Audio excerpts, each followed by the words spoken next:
Le Togo commémorait hier sa fête nationale. À l'occasion de ce 66e anniversaire de l'indépendance, le président du Conseil, Faure Essozimna Gnassingbé, s'est adressé à ses compatriotes.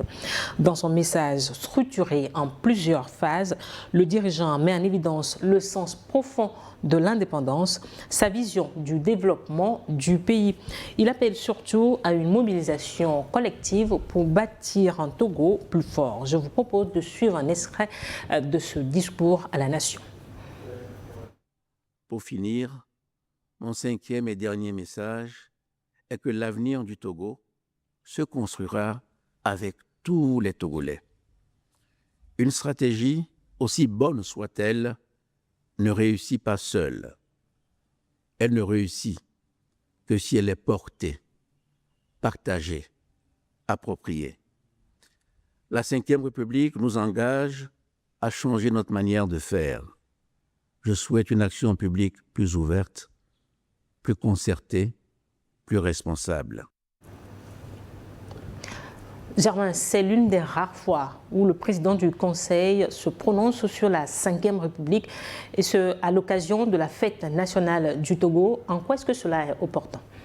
C'est important parce que c'est la première fête nationale sous la Ve République.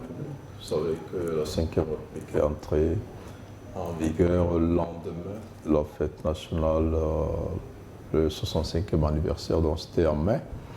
Et donc là, c'est la première fois qu'on célèbre cette fête-là sous la Ve République. Et vous avez vu dans le discours du président du Conseil, il est revenu sur son discours de fin d'année. Il a beaucoup parlé de sa vision de cette Ve République, des défis et un peu de ce qu'il attendait de toutes les composantes du pays. Où il a parlé de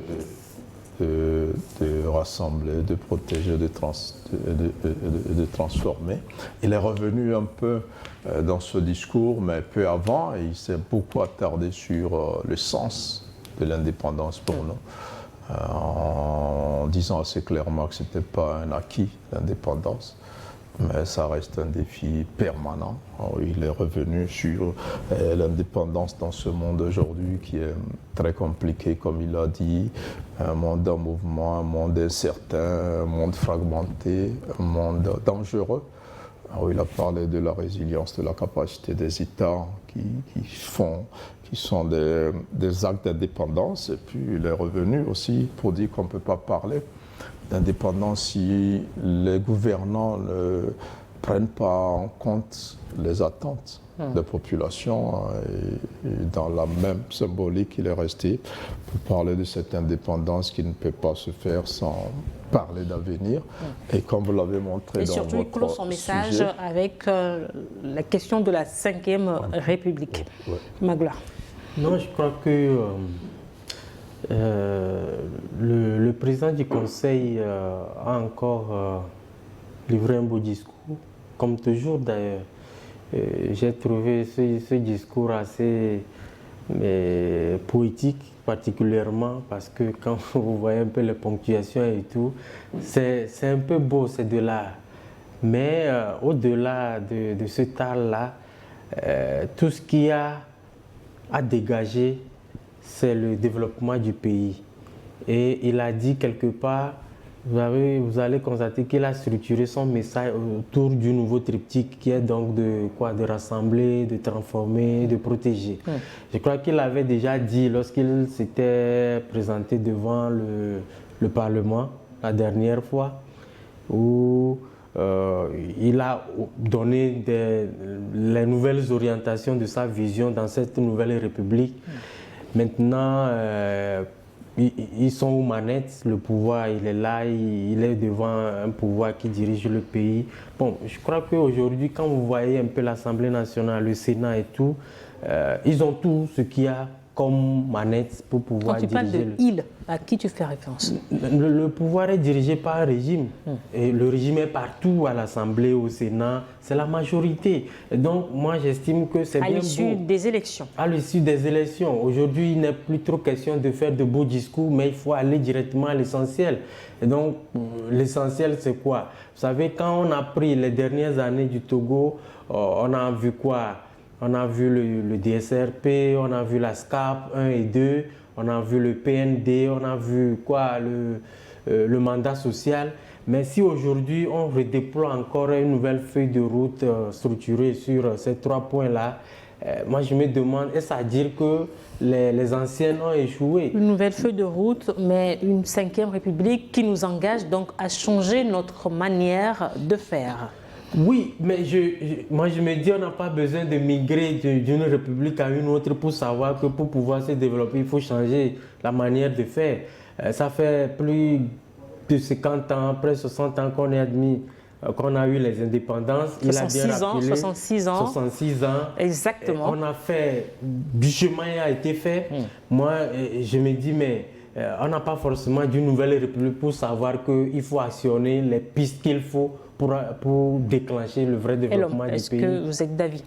Non, naturellement, parce que malheureusement, fort heureusement, je suis de la société civile, donc je regarde attentivement le discours et les actions du président Faure-Essozina Gnassingbé, actuellement président du Conseil. Oui, donc en 66 ans d'indépendance, il a fait le tiers.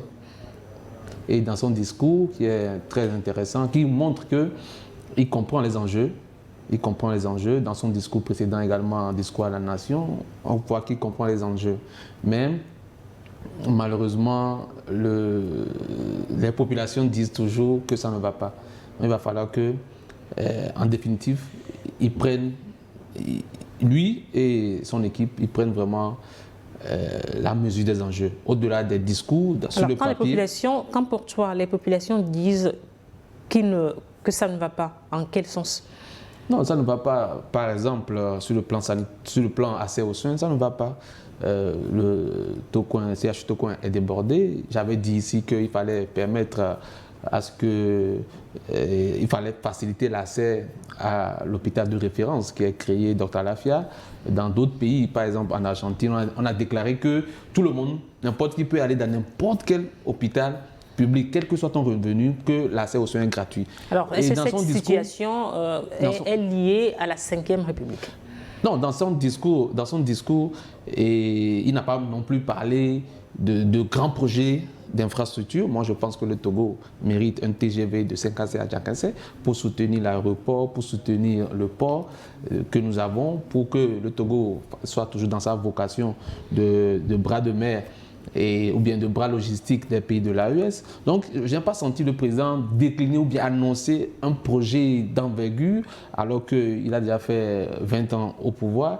Maintenant, quand vous parlez de la 5e République, moi, je ne veux pas revenir là-dessus. Vous savez que c'est une dispute. Nous pensons Pourtant, c'est le sujet qui nous rassemble ce soir. Alors, nous pensons que, je pense que malgré que le président, respectueusement, il a dit que... Le président du Conseil, parce qu'il faut le préciser. Nous avons 2 présidents au Togo, le président de la République et le président du Conseil. Le président du Conseil, il a dit dans son précédent discours que ce n'est pas une modification, un changement de république technique pour lui permettre à lui de rester au pouvoir. Mais les faits sont comme ça. Ce changement de république lui a permis de rester au pouvoir et maintenant d'aggraver aussi la concentration du pouvoir. Alors qu'avant, il partageait le pouvoir avec un Premier ministre, même si ce Premier ministre a toujours été dans son camp. Aujourd'hui, tous les pouvoirs lui sont dévolus et je pense que c'est aussi une lourde tâche sur lui en tant que président de la République. Donc, nous attendons des résultats concrets. Tu es dans ce sens que la 5e République n'a pas en fait instauré un certain partage des pouvoirs. C'est ce que tu sembles dire, Elom. Bien sûr. Oui, en fait, je crois qu'il y a plusieurs Togolais qui vivent dans la 5e République comme ils vivaient dans la 4e République. C'est pour ça que vous dites que les Togolais doivent changer leur façon de faire parce qu'on ne se rend pas compte qu'on est dans un régime où le gouvernement est plus redevable qu'avant. On ne se rend pas compte qu'on est dans une république où il y a un parlement composé de 2 chambres qui est plus... L'Assemblée nationale et le Sénat. Oui, le Sénat qui est plus puissant que l'Assemblée nationale dans un régime présidentiel ou semi-présidentiel ou présidentialiste comme celui qu'on avait connu. Donc, on ne se rend pas compte qu'on est dans un pays où aujourd'hui il y a des gouverneurs. Il y a une décentralisation avancée avec les conseils régionaux, les gouverneurs, avec les communes, tout ça. Et on sait que, par exemple, les sénateurs, une partie des sénateurs sont issus de ces institutions-là. Et donc, on ne se rend pas compte qu'il y a une autre forme de gouvernance, beaucoup plus locale et décentralisée. Donc, tout le monde pense, vous avez vu, parfois, il y a des gens qui parlent d'électricité ou des ordures et s'adressent au gouvernement. Ils ne savent pas qu'ils devraient s'adresser à leur maire, par exemple. Donc, c'est à ce changement que le président du Conseil convie les Togolais. Exactement comme si on était dans la 4e République. Donc il faut changer. On a même des élus, des députés qui ne savent pas qu'ils sont plus puissants qu'avant. Mais les députés, c'est eux qui avaient voté la loi. Oui, mais non, je sais. Fondamentale. Si. C'est quand même vrai que c'était l'ancienne mandature. Il y a oui, mais c'est ce que je dis, parce que plusieurs Togolais se comportent comme si on est encore dans la 4e République et que c'est peut-être de nouvelles institutions qui sont créées, des changements de postes. Et non, je crois que c'est aujourd'hui qu'il faut que chacun contribue à faire fonctionner cette 5e République. Et le chef de l'État l'a clairement expliqué dans sa vision. Cette 5e République. Alors, Germain, si les Togolais vivent toujours dans une certaine 4e République, sous une nouvelle République, est-ce que ça ne signifie pas qu'ils ne comprennent pas vraiment le sens de cette nouvelle loi fondamentale? Oui, en fait, les Togolais ne s'intéressent pas beaucoup à leur loi. Vous savez, on a eu une constitution de 92. Beaucoup en ont parlé. À un moment, ils ont dit on veut le retour de la constitution de 92. Ils ne connaissent même pas 10 articles dans cette Constitution de 92, qui a été en vigueur pendant des décennies. Aujourd'hui, parfois les gens vous demandent mais quel est le rôle du président de la République? Ça dit qu'ils n'ont jamais lu la nouvelle Constitution. Moi, il m'arrive, les gens me demandent mais quel est le rôle du PC? Mais c'est un petit livret que chacun qui sait lire au moins devrait. Peut-être c'est la faute de la société civile, c'est peut-être la faute des partis politiques. Non, j'arrive. C'est peut-être la faute. La faute des partis politiques. Mais il y a une majorité qui a décidé que le pays change de régime. C'est la loi de la démocratie. Donc, il y a déjà. Peut-être demain, si l'opposition prend la majorité, elle peut revenir sur la Constitution de 92. En supprimant le régime parlementaire. Et ça, c'est parfaitement légal. Donc aujourd'hui, le Togo basculerait dans une 6e République. C'est ce que je dis. Ceux à qui le peuple a donné une majorité estiment que dans certains pays, le régime parlementaire est plus porteur parce que le gouvernement est plus responsable, parce que la population détermine beaucoup plus. Et vous avez vu qu'en parlant de 5e République, le chef de l'État a dit qu'il va ouvrir une concertation. Il y a déjà une feuille de route qui est en train d'être élaboré après le dernier séminaire gouvernemental. Mais cette feuille de route, il faut la partager avec la population, avec la société civile. C'est dans le discours, je n'invente rien. Le président du Conseil l'a annoncé. Donc ça veut dire que le gouvernement qui se sent redevable veut partager l'esprit de cette feuille de route. Maintenant, j'ai écouté Magloire qui disait, mais on passe de SCAP, tout ça, ça veut dire que les autres choses n'ont pas marché. Non, l'avantage, par exemple, du PND, de la feuille de route, c'est qu'on voit clairement où le gouvernement va. Tous les objectifs sont chiffrés. On veut construire 3000, par exemple, salles de classe, c'est chiffré.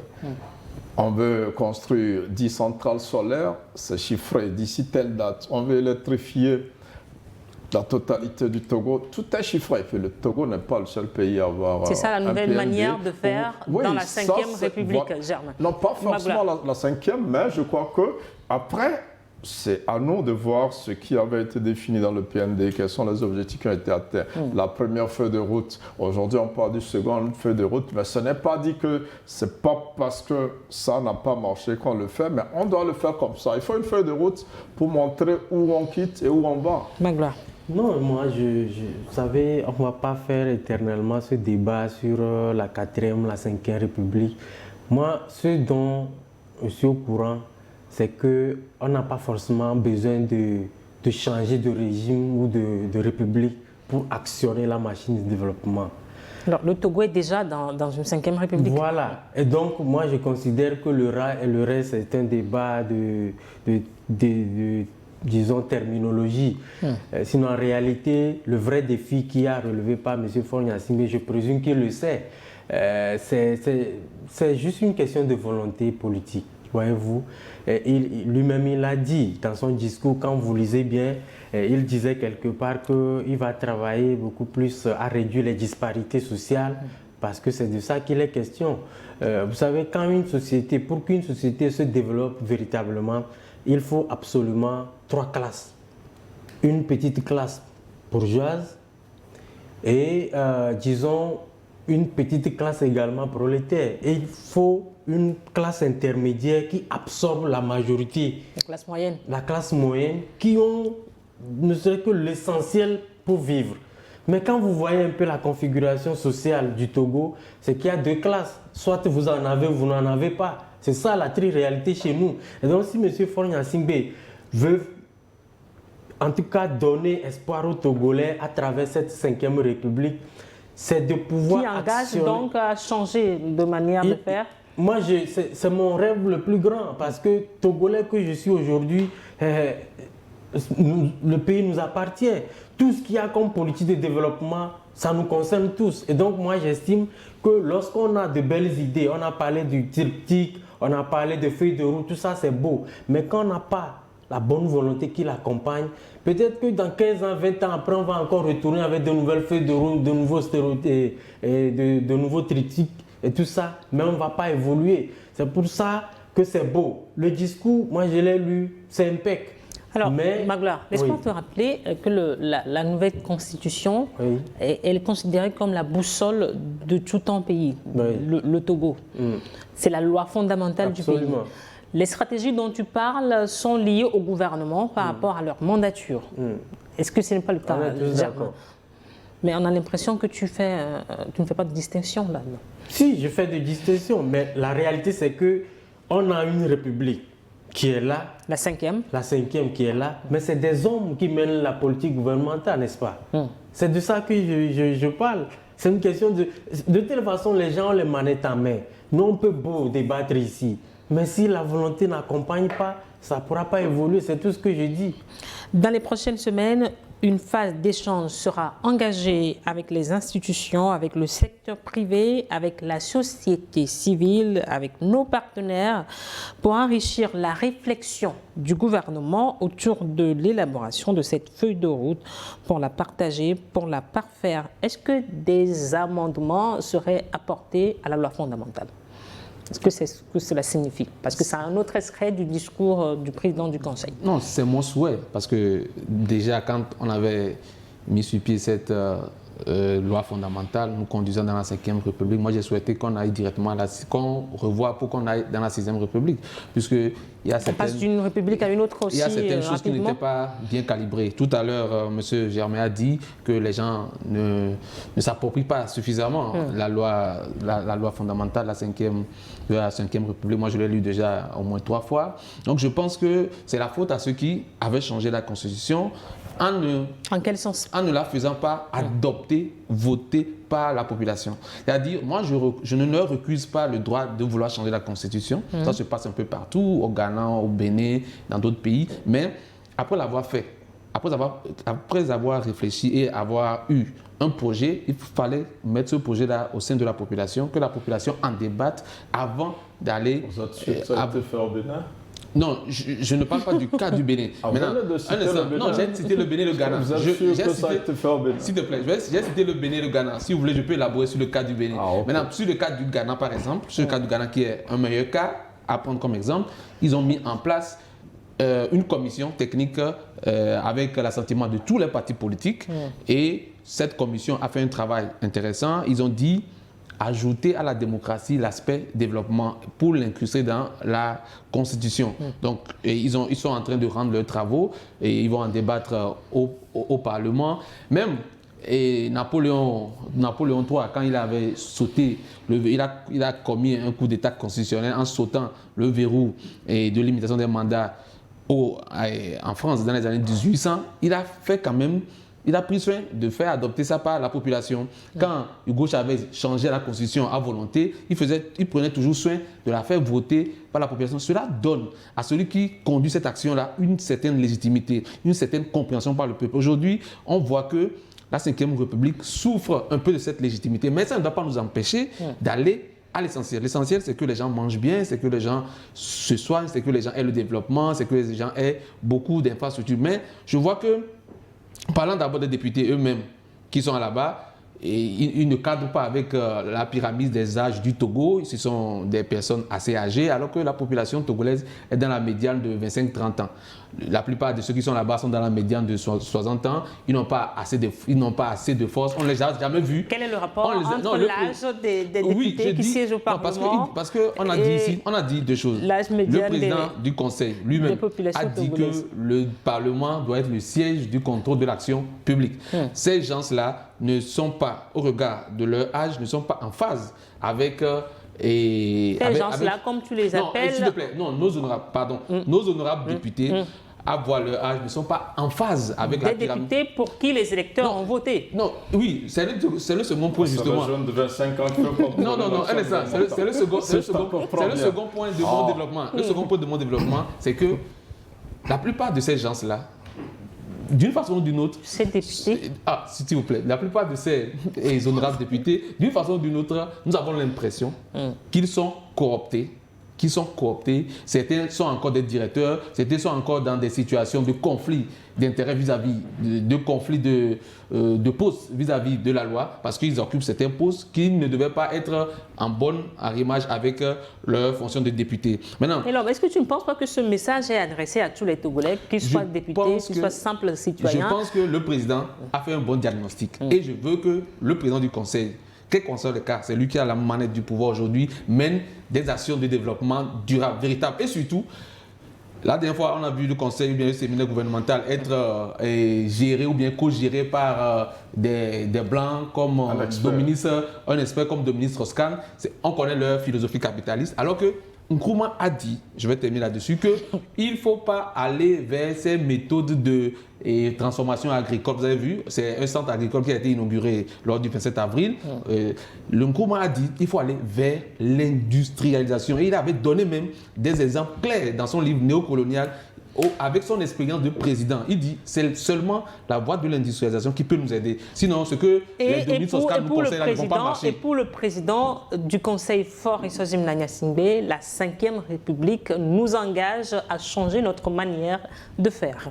Oui, tout à fait. Je crois qu'il faut changer parce que c'est vrai que le gouvernement dit la feuille de route. Il pouvait l'imposer parce que c'est la majorité qui a le pouvoir. Mais il dit qu'il y aura des consultations pour l'enrichir. Ça veut dire, encore une fois, on est dans l'esprit de la Ve République. Le gouvernement dépend des populations. On pouvait le faire à l'Assemblée directement, mais il faut ouvrir et que les gens comprennent. Bon, c'est l'enjeu de cette consultation. On dit la même chose, mais on disait que ça aurait dû se faire avant même l'adoption de la Ve République. Non, pas avant. C'est le rôle du gouvernement. Les consultations peuvent ne pas se faire. C'est le gouvernement qui est élu, il a un devoir de résultat. Demain, vous êtes de l'opposition. Mais lors de ces consultations... Je suis de la société civile. Bon, excusez-moi, c'est confondu. Il y a une société civile proche de l'opposition et une proche du pouvoir. Ça, c'est connu. Du peuple. Oui, c'est connu. Bon, ça, c'est dans la théorie. Un débat, dans la pratique, que je vous conseille de faire après. Mais demain, s'il y a cette consultation, peut-être que vous pouvez enrichir cette feuille de route. Vous pouvez faire des propositions que le gouvernement n'avait pas au départ. Et se dit, lors des consultations, voilà ce que les populations disent, voilà ce que les couches que nous avons rencontrées, on va modifier ça. Donc, on ne peut pas dire, pour moi, c'est une bonne chose. Le gouvernement n'était pas obligé d'ouvrir ces consultations. Tout ce qu'on demande, c'est ce que Magloire disait, qu'il y a de l'eau dans les villages, qu'il y a de l'électricité, que les jeunes trouvent du boulot, qu'il y a des hôpitaux, tout ça. Mais aujourd'hui, j'écoutais quelqu'un de l'opposition la dernière fois qui parlait de l'AMU et des cotisations pour les travailleurs. L'assurance maladie universelle. Non, oui. Et eux, ils avaient une proposition sur le taux, le montant cotisé. Je trouvais ça extraordinaire. Ça dit que le gouvernement a déjà établi le taux. Eux, ils arrivent avec une contre-opposition. Et c'est ce que le président du Conseil a dit dans son discours. Il faut une opposition de proposition. Ça dit que ce n'est pas des opposants qui vont marcher tout le temps. Tu n'es pas un opposant, c'est ce que tu as dit. De la société civile, là, je ne suis pas concerné. Non, je suis en train de parler. Donc voilà des opposants qui s'organisent pour faire une contre-proposition, par exemple. Pour dire, vous voulez qu'on cotise 10 000, par exemple, nous pensons que c'est trop. Nous voulons vous proposer qu'on donne ça en comparaison à tel pays, tel... Ils ont dit quelque chose comme ça. Et je crois qu'ils sont dans l'esprit de la Ve République. Il faut suivre le gouvernement et critiquer le gouvernement et faire des propositions. Il faut que le gouvernement améliore. C'est le rôle de l'opposition. Donc moi, je pense que c'est peut-être comme ça qu'on voit la Ve République, que chacun change sa façon de faire. Nous, les médias, par exemple, aussi, on doit aussi revoir notre façon de travailler. Magloire. Qu'est-ce qu'il faut dire? Vous savez déjà ma position. Pour moi, les urgences sont là et nombreuses. On n'a pas encore le temps de tergiverser dans les concertations, dans les choses. S'il y a à régler quelque chose, je crois qu'ils ont déjà les outils nécessaires pour le faire. Le plus urgent maintenant, le président l'a dit, c'est les écoles. Lequel? Faure Gnassingbé, bien sûr. Président du Conseil. L'autre n'a pas de pouvoir. L'autre n'a pas de pouvoir. Vous l'avez encore constaté lors de la célébration. C'est ça ton dernier mot. On dit quelque chose, ben, on fait autre chose. Qu'à cela ne tienne, il faut construire les écoles. Il faut trouver du boulot aux jeunes. Le président Faure l'a dit. Pour moi, c'est les éléments fondamentaux dont on a besoin aujourd'hui. Ton mot de la fin. Non, le président du Conseil a dit qu'il faut éviter de faire que de la communication. Il faut des résultats au-delà des résultats communicationnels. Donc moi, je l'encourage dans ce sens-là. Et je pense que si j'ai la chance de participer, si j'ai la chance de donner mon avis en tant que membre de la société civile, je les encouragerais à aller vers l'industrialisation. Et l'homme d'Almeida, conseiller régional, membre du mouvement Martin Luther King, Magloire Teko Kanvi, directeur de publication Flambeau des démocrates, Germain Pouli, directeur de publication Togo Réveil. Merci à vous d'être passé sur ce plateau de Regard Croisé. Merci également à vous qui êtes restés à notre compagnie. À très bientôt sur votre chaîne.